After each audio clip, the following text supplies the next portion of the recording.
Hi friends, இன்னைக்கு நம்ம என்ன பார்க்க போறோம்னா ஃப்ரைட் ரைஸ். அதுக்கு ஃபர்ஸ்ட் அடுப்பை பற்ற வச்சுக்கோங்க.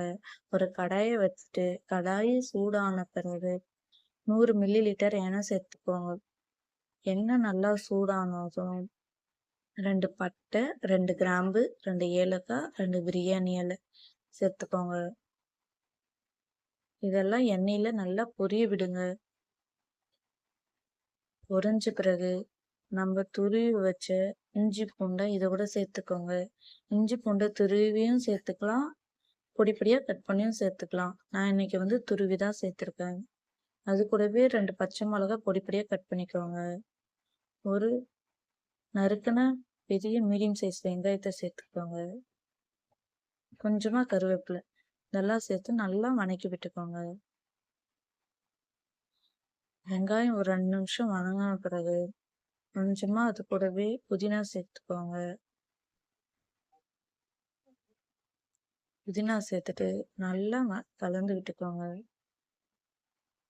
வெங்காயம் நல்லா பொன்னிறமா வந்த பிறகு நம்ம கட் பண்ணி வச்ச கேரட், பீன்ஸ், முட்டைக்கோஸ் இந்த வெஜிடபிள்ஸ்லாம் இது கூட ஆட் பண்ணிக்கிறோம்.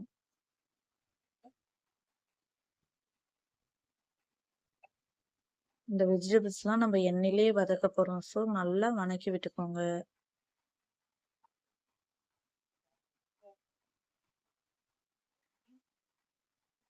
வெஜிடபிள்ஸ்க்காக ஒரு 1/4 ஸ்பூன் உப்பு போட்டுக்கிறோம். உப்பு சேர்த்து நல்லா வெஜிடபிள்ஸ் கலந்து விட்டுக்கோங்க. வெஜிடபிள்ஸ் பாதி வெந்த பிறகு உடைச்சி வச்ச 5 முட்டையை வெஜிடபிள்ஸ் கூட சேர்த்துக்கோங்க. முட்டைக்கு தேவையான அளவு உப்பு சேர்த்து முட்டையும் வெஜிடபிள்ஸும் ஒன்னோடு ஒன்று கலக்கிற மாதிரி நல்லா கலந்து விட்டுக்கோங்க. முட்டையும் வெஜிடபிள்ஸும் வதங்கின பிறகு கரம் மசாலா, மல்லித்தூள், மிளகாய் தூள், பெப்பர் இதெல்லாம் சேர்த்து மசாலாவோட பச்சை வாசனை போகிற அளவு வதக்கி விட்டுக்கோங்க. இதெல்லாம் வதங்கின பிறகு நம்ம வடித்து ஆற வச்ச சாதத்தை சேர்த்துக்கிறோம்.